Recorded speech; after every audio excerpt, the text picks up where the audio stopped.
انا للہ و انا الیہ راجعون۔ پاکستان کی مشہور و معروف نعت خواں تابندہ لاری انتقال کر گئیں۔ ایک ستارہ بجھ گیا جس نے لاکھوں دلوں کو اپنی آواز سے منور کیا۔ تابندہ لاری انتقال سے قبل خاصی بہتر حالت کے مالکن تھیں۔ انہوں نے اپنے آپ کو فٹ رکھا ہوا تھا، لیکن کسی کو کیا معلوم تھا کہ وہ اس طرح ہمیں چھوڑ کر چلی جائیں گی۔ ان کی طبیعت بگڑنے پر انہیں ہسپتال منتقل کیا گیا تو وہ جاں بر نہ ہو سکیں اور خالق حقیقی سے جا ملیں۔ ہسپتال حکام کی جانب سے ان کے انتقال کی تصدیق کرتے ہوئے بتایا گیا وہ گزشتہ کئی روز سے عارضہ قلب میں مبتلا تھیں اور کراچی کے قومی دار امراض قلب میں زیر علاج تھیں۔ طبیعت زیادہ بگڑنے پر انہیں انتہائی نگہداشت میں رکھا گیا، تاہم وہ جاں بر نہ ہو سکیں اور خالق حقیقی سے جا ملیں۔ ان کے انتقال کی خبر سامنے آتے ہی مداحوں اور مذہبی حلقوں میں سوگ کی فضا قائم ہو گئی۔ خاندانی ذرائع کے مطابق مرحومہ کافی عرصے سے دل کے عارضے میں مبتلا تھیں، باقاعدگی سے علاج جاری تھا۔ اہل خانہ نے بتایا کہ تابندہ لاری کی نماز جنازہ آج بعد از نماز عشاء مسجد فاروق اعظم نارتھ ناظم آباد میں ادا کر دی گئی، جبکہ ان کی تدفین سخی حسن قبرستان میں کی جائے گی۔ عزیز و اقارب، شاگردوں اور عقیدت مندوں کی بڑی تعداد کی نماز جنازہ میں شرکت۔ تابندہ لاری کا شمار ملک کی ممتاز اور باوقار نعت خوان شخصیات میں ہوتا تھا۔ انہوں نے اپنی منفرد اور پرسوز آواز کے ذریعے عشق رسول کو عام کیا اور متعدد نعتیں اور منقبتیں پیش کی جو عوام میں بے حد مقبول ہوئیں۔ ان کی آواز میں عقیدت، سوز اور روحانیت کی جھلک نمایاں تھی، جس نے انہیں نعت خوانی کے میدان میں نمایاں مقام عطا کیا۔ ان کے انتقال پر مختلف مذہبی، سماجی اور ادبی حلقوں کی جانب سے گہرے دکھ اور افسوس کا اظہار کیا جا رہا ہے۔ پاکستان کی معروف نعت خواں تابندہ لاری انتقال کر گئیں۔ ہسپتال حکام کے مطابق وہ گزشتہ چند روز سے عارضہ قلب میں مبتلا تھیں اور کراچی کے قومی دار امراض قلب میں زیر علاج تھیں۔ طبیعت بگڑنے پر انہیں انتہائی نگہداشت میں منتقل کیا گیا، تاہم وہ جاں بر نہ ہو سکیں اور خالق حقیقی سے جا ملیں۔ ان کے انتقال کی خبر سامنے آتے ہی شہر بھر میں سوگ کی فضا قائم ہو گئی۔ خاندانی ذرائع کے مطابق مرحومہ کافی عرصے سے دل کے عارضے میں مبتلا تھیں اور مسلسل علاج جاری تھا۔ گھر والے اس سانے پر غم سے نڈھال ہیں اور قریبی عزیز و اقارب ان سے تعزیت کے لیے پہنچ رہے ہیں۔ تابندہ لاری نے اپنی پرسوز آواز میں متعدد نعتیں اور منقبتیں پیش کی جو مداحوں میں بے حد مقبول رہیں۔ ان کے انتقال کی خبر سن کر ان کے مداح بھی شدید رنج و الم میں مبتلا ہیں اور سوشل اور مذہبی حلقوں کی جانب سے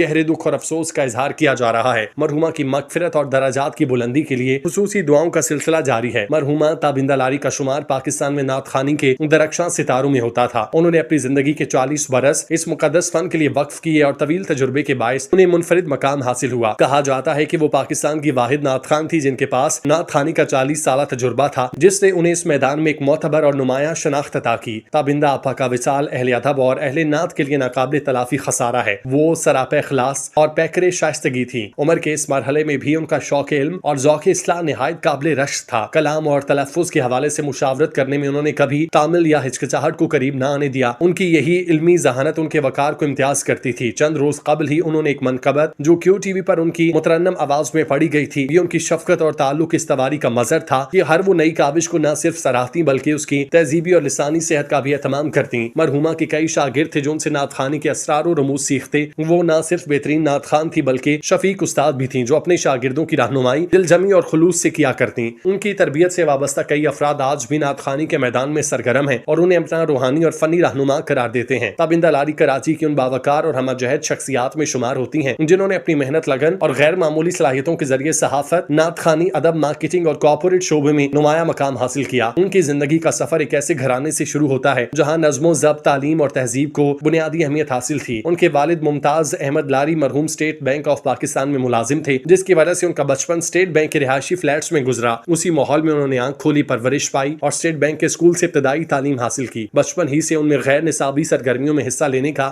غیر معمولی شوق اور صلاحیت موجود تھی۔ وہ اسکول کے ہر پروگرام میں نمایاں نظر آتی، چاہے وہ ملی نغمے ہو، ڈرامے ہو یا کھیلوں کے مقابلے۔ ان کی آواز میں فطری مٹھاس اور دلکشی تھی، جس کی وجہ سے وہ اپنے اساتذہ اور ساتھی طالبات میں بے حد مقبول تھیں۔ کم عمری میں ہی انہیں اس بات کا احساس ہو گیا کہ ان کی آواز ان کی پہچان بن سکتی ہے۔ 5ویں جماعت کے زمانے میں ان کی زندگی نے اہم موڑ لیا جب ان کے والد کے ایک ساتھی رئیس احمد، جو معروف ریڈیو نیوز کاسٹر جناب شکیل کے صاحبزادے تھے، انہیں ریڈیو پاکستان لے گئے۔ وہاں ایک جاری پروگرام کے اختتامی لمحات میں انہیں قومی نغمہ پیش کرنے کا موقع ملا۔ یہ محض 3 منٹ کا وقت تھا، مگر ان 3 منٹوں نے ان کے مستقبل کی بنیاد رکھ دی۔ پروگرام ختم ہونے پر معروف شخصیت جناب ظفر صدیقی المعروف بھائی جان نے ان کی صلاحیت کو سراہتے ہوئے آڈیشن دینے کی دعوت کی، جو کسی بھی نوآموز بچی کے لیے ایک بڑا اعزاز تھا۔ یوں ان کا ریڈیو سے باقاعدہ تعلق بچوں کے پروگرام سے قائم ہوا۔ وہ میٹرک تک ریڈیو کے بچوں کے پروگرام میں باقاعدگی سے گاتی رہیں۔ صرف گلوکاری نہیں بلکہ تخلیقی صلاحیتوں کے اظہار میں بھی وہ پیچھے نہ رہیں۔ انہوں نے بچوں کے مقبول پروگرام آؤ بچوں کہانی سنو کے لیے متعدد کہانیاں تحریر کی، جو نہ صرف نشر ہوئی بلکہ پسند بھی کی گئیں۔ وہ مضمون نویسی کے مختلف مقابلوں میں حصہ لیتی اور نمایاں کامیابیاں حاصل کرتی۔ مطالعہ ان کی شخصیت کا لازمی جز تھا۔